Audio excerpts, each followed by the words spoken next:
बिस्मिल्लाहिर्रहमानिर्रहीम। दोस्तों, कुछ देर पहले जो मैंने वीडियो अपलोड की है उसकी बाबत कुछ दोस्तों के पैगामात मौसूल हो रहे हैं कि उस पर मज़ीद ज़रा तफसीली रोशनी डाली जाए। तो मुख्तसरन फिर अर्ज़ी करना पड़ेगा कि नंबर एक, जब मैं ये कह रहा हूँ कि मरीम नवाज़ की जो पेशी नैब में थी आज, वो जो मुलतवी हुई है, उसके पीछे हमजा शहबाज की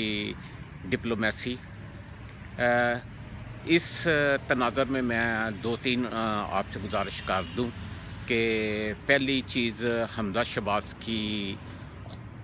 बज़ाते ख़ुद ज़मानत पे रिहाई, उसके बाद शहबाज साहब के साथ जो डेवलपमेंट्स पेश आ रही हैं, आज उन्हें कोरोना वैक्सीन भी लगी है और आइंदा दिनों में आप देखेंगे कि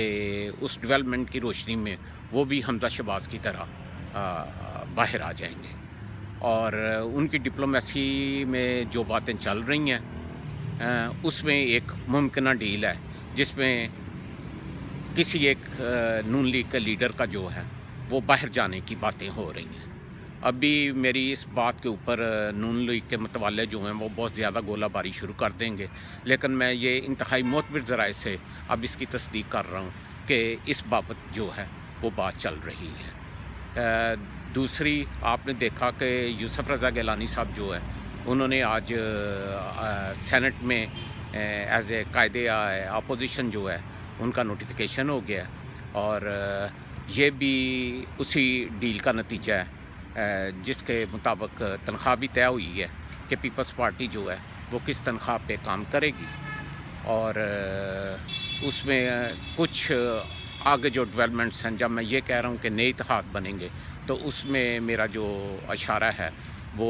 बिल्कुल इसी तरह है कि पीपल्स पार्टी जो है वो अपनी तरफ से वो इनके साथ तहरीक इंसाफ के साथ मुमकिन हद तक ज्वाइन कर जाएगी। और यही दो वजूहात हैं जिनकी बना पे मैं ये कह रहा हूँ कि जनाब वज़ीर आज़म साहब जो है वो कुछ नाराज़ होके तो आइसोलेशन में बैठे हुए हैं। ये उसकी एक और तफसील है जो मैंने आपको बता दी है। और तीसरा, जो पीएम साहब की नाराज़गी है, उसमें एक और सबसे बड़ी ख़बर आपको दे रहा हूँ कि तोता फाल वाले नजूमी जो पिंडी से हैं, जो हमेशा हर वजारत में रहते हैं, इस वक्त इमरान साहब उनकी वजारत के लिए बहुत बड़ा ख़तरा बने हुए हैं और क्योंकि वो जिनके दिल दादा हैं वो इस तरह मुमकिन होने नहीं देंगे। और इस पे भी काफ़ी जो है इख्तलाफात, सिर्फ यही एक इख्तलाफ नहीं है कबीना में, और भी इंडक्शन जो हैं उन पे काफ़ी इख्तलाफात मौजूद हैं और जिसकी वजह से इस्लामाबाद का मौसम जो है वो काफ़ी गर्म है। तो अब तक यही सूरत हाल है जो मैंने आपके गोशे गुजार कर दी है। जैसे मैंने आपको अर्ज़ किया कि ये खाकसार जो है ये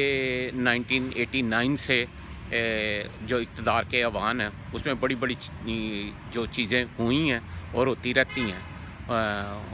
उनका चश्मदीद गवाह भी रहा है और उसके पास दस्तावेज़ी सबूत भी इन चीज़ों के होते हैं। दिल तो मेरा करता है कि मैं बिल्कुल इस जो अब मैंने चैनल शुरू किया है इस पे मैं आप लोगों से किस्तवार जो है पूरे इन वाक़यात का शुरू दिन से कि किस तरह मोहतरमा बेनज़ीर भुट्टो मलेशिया के दौरे पे थी, जब उनके ख़िलाफ़ पहली तरीके अदम इत्मीनाद की तैयारी हुई, फिर वो अंग्रेज़ी अखबार के उस वक़्त के चीफ़ एडिटर जो कि जाने जाते थे हुकूमत गिराने और बनाने में, उन्होंने किस तरह मोहतरमा बेनज़ीर भुट्टो की हुकूमत बचाई। फिर वो भी तफसीलात हैं कि किस तरह इजलाल हैदर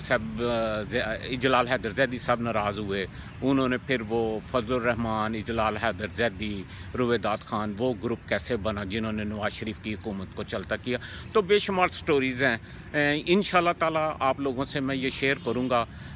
आज तक मैंने आपको ये नहीं कहा कि आप लोग मेरा चैनल सब्सक्राइब करें, लेकिन ये मैं ज़रूर कहूँगा कि जब मेरी सब्सक्रिप्शन जो है 1000 के करीब पहुँचेगी तो फिर इंशाअल्लाह ताला किस्तवार जो है یہ پوری 1989 سے لے کے آج تک جو ہیں تفصیلات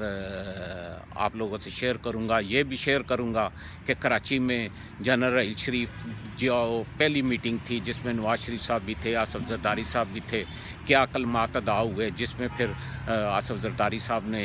اینٹ سے اینٹ بجانے کا جو ہے وہ بیان دیا، پھر وہ آصف صاحب کس طرح دبئی چلے گئے، پھر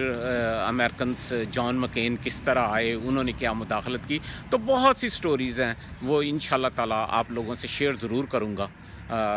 یہ جو سبسکرپشن کا میں نے کہا ہے چینل کا، اس میں میرا یہ کوئی مقصد نہیں ہے کہ جی اتنی سبسکرپشن ہو جائے گی تو کوئی مجھے پیسے ملیں گے یا کچھ ہوگا، بس مقصد صرف یہ ہے کہ جب اتنی میری آڈینس ہو جائیں گے کہ مجھے اچھا لگے گا کہ یار اتنے لوگوں تک یہ ساری باتیں پہنچ گئی ہیں، تو پھر انشاءاللہ تعالی میں آپ لوگوں سے شیئر کروں گا۔ اللہ حافظ۔